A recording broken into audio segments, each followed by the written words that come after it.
الرحیم، ایک آیت، اس کا کمال ہی اور ہے، اس کے راز ہی اور ہے، اس کے اسرار ہی اور ہے۔ قرآن پاک کی تو شان ہی نرالی ہے، مگر آج فقط کچھ باتیں میں آپ کو اللہ کے اس مبارک کلام کی اس ایک آیت کے رموز، اسرار، سیکرٹس، فضائل سنے تو عقل حیران ہو جاتی ہے۔ سبحان اللہ، بے ایمانوں کو ایمان دینے والی یہ آیت ہے۔ ذرا واقعہ سنیے گا۔ ایک یہودی تھا، نان مسلم، ایک یہودن پر عاشق ہو گیا اور عشق مجازی کا اس پر ایسا غلبہ ہوا کہ یہ مجنون جیسا ہو گیا۔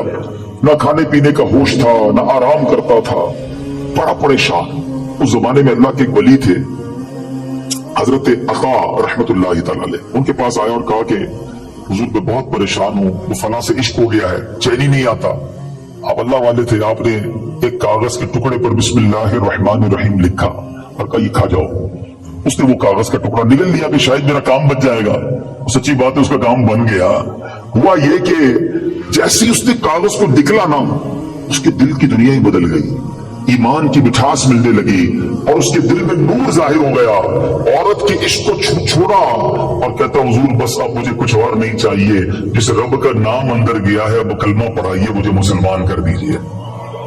صرف بسم اللہ الرحمن الرحیم کاغذ میں لکھا ہوا پیٹ میں جاتا ہے۔ اب اس یہودن کو پتہ چل گیا کہ میرا عاشق تو مسلمان ہو گیا ہے۔ وہ بھی حضرت کی بارگاہ میں آئی اور کہا کہ میں ہی وہ عورت ہوں کہ جس کے عشق میں وہ مبتلا تھا، وہ مسلمان ہو گیا ہے۔ اب مجھے خواب میں روزانہ کوئی کہنے والا کہتا ہے کہ اگر تجھے جنت میں اپنا ٹھکانہ دیکھنا ہے نا تو جا اور حضرت عطا کے پاس جا، تجھے اپنا جنت میں ٹھکانہ دکھائیں گے۔ تو حضرت میں آپ کے پاس آئی ہوں، بتائیے جنت کہاں ہے؟ حضرت عطا نے کہا کہ جنت کا ارادہ ہے تو پہلے تجھے اس کا دروازہ کھولنا پڑے گا نا، جنت میں جانا ہے تو ڈور اوپن کر۔ تو وہ کہتی جنت کا دروازہ میں کیسے کھولوں؟ فرمایا بسم اللہ الرحمن الرحیم پڑھ۔ آپ نے فرمایا جنت کا دروازہ کھولنا ہے نا، بسم اللہ الرحمن الرحیم پڑھ۔ جیسے ہی اس نے بسم اللہ الرحمن الرحیم پڑھا، دل میں نور بڑھنے لگ گیا۔ کہتی حضور بس اب مجھے اسلام میں داخل کیجئے۔ اس نے کلمہ پڑھا اور بسم اللہ شریف کی برکت سے وہ بھی مسلمان ہو گئی۔ اسی رات جب وہ نو مسلم خاتون جو ہے رات کو سوئی تو خواب میں جنت میں داخل ہوئی، خوبصورت